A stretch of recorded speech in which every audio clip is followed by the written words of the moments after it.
अस्सलामुअलैकुम व्यूअर्स, कैसे हैं आप? उम्मीद करती हूँ ठीक होंगे। अल्हम्दुलिल्लाह मैं भी ठीक ठाक। तो जी जनाब, आज आ गया सेकंड पार्ट। तो मैंने बनाया था केक। तो स्पंज की रेसिपी तो मैं ऑलरेडी दे चुकी हूँ, व्हिप क्रीम की दूंगी अब। तो ये देखें, पिछली दफ़ा मैंने दूसरी ब्रांड यूज़ की थी, आज मैंने चेंज ब्रांड ली है। तो कोई भी हो, इतना मसला नहीं होता। 1 कप व्हिप क्रीम लेकर और इसे मैंने देखे पैक करके रख दिया, क्योंकि ये 1 किलो वाला पैकेट है, उस दिन हाफ़ kg वाला पैकेट था। तो ये मैंने अब व्हिप करनी स्टार्ट कर देनी है।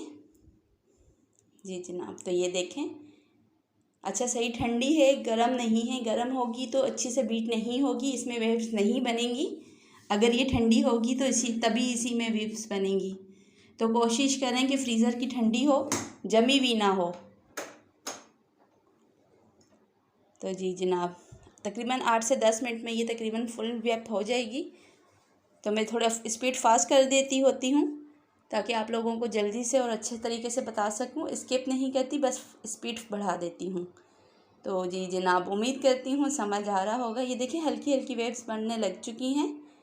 तो इसी तरह बस वेब करना है, और कोई कमाल नहीं है। और ये पैकेट में मिलती है, घर पर नहीं बन सकती। घर पर बनाएं भी तो मसला हो जाता है। तो पैकेट वाली बेस्ट रहती है, और घर में इससे ज़्यादा ही महंगी पड़ती है, कम नहीं पड़ती। तो बेहतरीन यही है कि पैकेट वाली आप ले लें। पहले भी मैं 1 किलो वाला पैकेट 450 का लाई थी, इस दफ़ा भी 450 में ही मुझे मिला है। तो जी जनाब, उम्मीद करती हूँ यहाँ तक समझ आ गया होगा। ये देखें, अच्छी सी वेव्स बन रही हैं। तो ये तकरीबन हो चुकी है। अच्छा, स्पैचुलर मेरा गीला था तो घिर रहा था। ये देखें, ये घिरेगी नहीं, इसकी मेन निशानी यही है। क्या करूँ, डोंगा भी उल्टा करके दिखा दूँ? तो चलें, डोंगा भी दिखा देती हूँ। तो ये देखें, बिल्कुल भी ये घिरेगी नहीं, यही इसकी निशानी है। ये वेब हो चुकी है। तो जी जनाब, चलिए अब स्पंज की तरफ। अच्छा, ये मैं कल आपको दिखा चुकी हूँ, ऑलरेडी इसकी रेसिपी दे चुकी हूँ। आप मेरी कल वाली रेसिपी देख लें, मैं डिस्क्रिप्शन में भी डाल दूँगी। तो ये देखें, ये फुल डन हो चुका था। तो ये मेरा परसों ही सामान आया था, तो मैंने उसकी भी वीडियो बनाकर अपलोड की थी। तो आज मैं जी जनाब, तो ये देखें, ये मैंने मोल्ड से निकाला और मैं इसे 2 हिस्से में करूँगी। आप चाहें तो 3 हिस्सों में भी कर दें, क्योंकि मैंने प्रोफेशनली ये काम सीखा हुआ नहीं है। बार बार मैंने ये बात बताई है कि बेकिंग मुझे शौक़ से आई है, सीखने से नहीं आई। तो कोशिश करने से सारे काम आते हैं, कोई काम मुश्किल नहीं होता। तो ये जिग जैग वाली सीज़र है, उसी से मैं इसे 2 हिस्सों में करूँगी, 3 हिस्सों में नहीं कर रही, क्योंकि ये मैंने 4 अंडों का बैटर लिया था। अगर 6 अंडों का लेती तो इसकी थिकनेस ज़्यादा होती, तो शायद मैं इसके 3 हिस्से कर भी लेती। लेकिन 3 हिस्से करके भी दूंगी रेसिपी, लेकिन अभी तो काफ़ी सारे केक पड़े हुए रहते हैं। तो जी जनाब, उम्मीद करती हूँ यहाँ तक समझ आ गया होगा। तो जी, अब ये चीनी वाला सिरप, पानी में चीनी मिला लें। यह जो टिन, कॉकटेल वाला टिन भी मैं यूज़ कर रही हूँ, तो उसका सिरप भी आप डाल सकते हैं। दोनों ऑप्शन हैं, कोई भी आप यूज़ कर लें, क्योंकि आज मैं फ्रूट वाला बना रही थी। तो जी जनाब, यहाँ तक उम्मीद करती हूँ समझ आ चुका होगा। ये व्हिप क्रीम ली और फैला दी। अच्छा, तो मैंने कभी प्रोफेशनली काम नहीं किया, फर्स्ट टाइम कर रही थी तो कुछ कंफ्यूज थी। लेकिन चलें, पहला तजर्बा है, देखें आप लोग कैसा किया है मैंने। अच्छा बन गया था, बच्चे बहुत खुश हो गए थे। बस ये है कि कम खर्च बाला नशीन वाली कहानी है, वरना प्रोफेशनली मुझे ये काम नहीं आता, ना मैंने सीखा है। बस इसे स्पैचुलर से ही मैंने फैला लिया था। अच्छा, ये सहूलत होगी कि बार बार टर्निंग करने में मुझे मसला नहीं हो रहा था, खुद ब खुद टर्निंग बोर्ड घूम रहा था, तो मुझे फिर इतना प्रॉब्लम नहीं हुआ। तो ये मैंने फ्रूट 10 पैक था, वो ऐड कर दिया। आप चाहे तो इसमें कुछ भी डाल सकते हैं, ड्राई फ्रूट भी ऐड कर सकते हैं, डिफरेंट होते हैं, कोई इतना मसला नहीं होता। आप जो भी चाहें। तो मैं आज पाइनएप्पल बना रही थी, तो ये मैंने कॉकटेल का पैकेट ही लिया हुआ था, पूरा 10 पैक ही था। जी जनाब, तो मैं इसके किनारे वगैरह इतने नहीं कट करूँगी, क्योंकि ये फर्स्ट था मेरा प्रोफेशनली केक। तो मैंने कहा चलें यूँ भी करके पहले देख लें।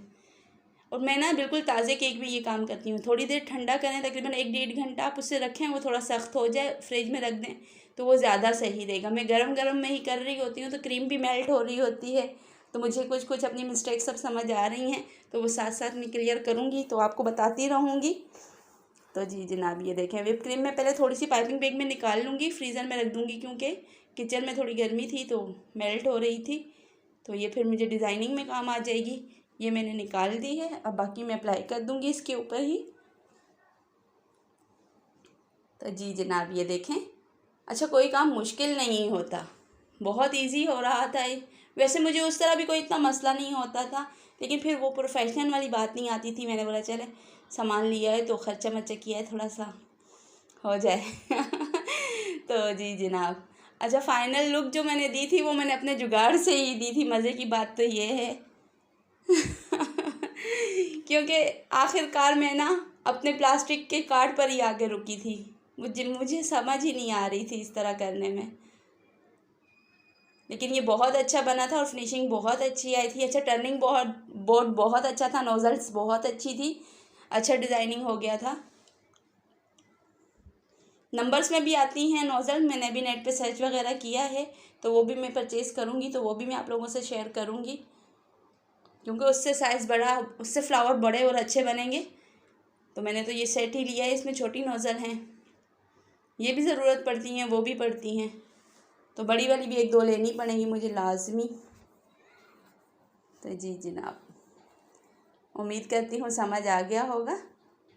बस इसी तरह सारी फैला लेनी है और फैला कर लगानी है। अच्छा, टर्निंग बोर्ड से ये सहूलत थी कि ये खुद ब खुद घूम रहा था और हर जगह खुद ब खुद फिनिशिंग आ रही थी, बहुत सहूलत हो गई थी मुझे। तो उम्मीद करती हूँ अच्छी लगेगी आपको ये रेसिपी। बहुत इजी था और रीज़नेबल पड़ता है घर में बहुत ज़्यादा। तो मेरा तो यही है, क्योंकि मैं प्रोफेशनली तो नहीं काम मैंने किया हुआ, लेकिन मैंने सीखा है, मुझे शौक़ था तो उस तरह मैंने किया है। तो मैं उसी तरह आप लोगों को भी बताती हूँ हर चीज़, कि कोई काम मुश्किल नहीं होता। तो सारी आपने अच्छे तरीके से फैला कर और इसे बैलेंस करने के लिए वही मैं अपने अपने जुगाड़ पुराने पे आई हुई थी प्लास्टिक वाली शीट पे, तो वो भी मैं आप। अच्छा, बच्चों की खुशी इतनी थी, मुसलसल बच्चे मेरे पास खड़े हुए थे। तो जी जनाब, फिनिशिंग के लिए मैंने वही हार्ड शीट यूज़ की थी। तो बस इसे इसी तरह से फिनिशिंग दे देनी है। अच्छा, स्क्वायर में मैंने फ़र्स्ट टाइम बनाया था तो बहुत अच्छा लग रहा था, वरना मैं हमेशा पतीली में ही बनाती थी। उसकी रेसिपी ऑलरेडी मैंने दी हुई, मेरे चैनल पे ही आपको मिलेगी। तो जी जनाब, स्क्वायर में फ़र्स्ट टाइम बनाया था तो बहुत ही ज़्यादा खुशी हो रही थी। अच्छा, साइड से थोड़ा सा खाली था तो मैंने कहा चलें यहाँ पे भी दोबारा से थोड़ी सी लगा दूँ। तो माशाल्लाह ये खुली पूरी भी हो गई थी। सिर्फ़ और सिर्फ छोटा वाला चाय का 1 कप क्रीम का मैंने लिया था और व्हिप क्रीम बीट करने से ये इतनी ज़्यादा बढ़ गई थी और खुली पूरी हो गई थी इतने बड़े केक पे, क्योंकि ये तकरीबन 3-3.5 पाउंड वाला केक था। तो जी जनाब, देखें ये फिनिशिंग आ चुकी है। अच्छा, ये मैंने फ्रीज़र से निकाली पाइपिंग बैग, और अब मैं पहले चारों कॉर्नर पे फ्लावर्स बनाऊंगी। जी जनाब, चारों कॉर्नर पर बनाऊंगी। क्योंकि चकोर है ना, तो इसमें सेंटर निकालने वाला मसला तो होगा नहीं। अब साइड्स पे दरमियान में बना दिए। जी जनाब, तो ये देखें, तो बहुत प्यारा लग रहा था। फर्स्ट टाइम मैंने बनाया था इस तरह, तो अच्छा लगा बहुत। तो ये मैंने जो 10 कॉकटेल लिया हुआ था वो यूज़ किया। आप चाहें तो यहाँ पे चॉकलेट चिप भी ऐड कर सकते हैं, बहुत सारे ऑप्शन है, ड्राई फ्रूट कर सकते हैं, कुछ भी यूज़ कर लें। तो जी जनाब, सेंटर में भी मुझे फ्लावर बनाना पड़ा। जी, तो ये देखें, इसी तरह मैं साइड्स पे भी बना दूँगी। तो उम्मीद करती हूँ रेसिपी अच्छी लगी होगी आपको मेरी। बहुत मज़े का बना था, और मतलब खुद बनाने की एक अलग ही खुशी होती है कि भाई अपने हाथों से बनाया है, कोई मजाक नहीं है। इस बात की अलग ही खुशी होती है कि अपने हाथों की बनाई हुई चीज़ हो। और बच्चों की जो खुशी होती है, मुसलसल बच्चे मेरे पास ही थे कि भाई मम्मा ने केक बनाया है और बहुत अच्छा। बेकरी का केक इसके आगे कुछ भी नहीं है, कुछ भी नहीं है। मैं कहती हूँ पता नहीं कितने दिन पुराना उनका स्पंज होता है, उसमें तो कोई टेस्ट ही नहीं होता। तो जी जनाब, ये देखें, उम्मीद करती हूँ रेसिपी आप लोगों को अच्छी लगी होगी। ये फ़ाइनल लुक। अच्छा, चैनल को लाइक शेयर और सब्सक्राइब लाजमी कीजिएगा और दुआओं में भी याद रखिएगा। उम्मीद करती हूँ अच्छा लगा होगा। इसी के साथ इजाज़त दीजिए। तो हर तरह से दिखा दिया आपको मैंने। तो ये कम खर्च बाला नशीन वाली कहानी हुई। इसी के साथ अल्लाह हाफिज़।